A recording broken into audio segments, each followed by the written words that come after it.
اعتزلت كرة القدم، وبشكر النادي الاهلي على كل ما قام به من علاج ليا واهتمام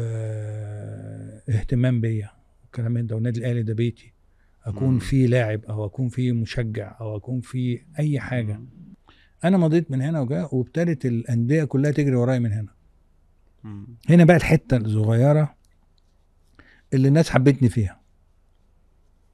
الزمالك جه وكلام من ده وما اعرفش، وبقيت اطلب ارقام كبيره طفش. طب افرض جت، ماشي اوكي، مش هقول لك لا. انما كانت تيجي تقول لك ايه، هنديهم لك بس على، عارف اللي هو التقطيع على كل، ما فيش. انا عايز، كان كابتن حماد امام بقى، انا ما عنديش الكلام ده، الله يرحمه. فامي قالت لي كلمه بقى الله يرحمها، قالت لي بقول لك ايه، هو انت لو لعبت تاني هتلعب قد ايه؟ قلت لها سنه 2. قالت لي يلعب في الاهلي ما يلعبش في حته تانيه. يا عيني دي الوالده. قلت لها دن مش هلعب في حته تانيه.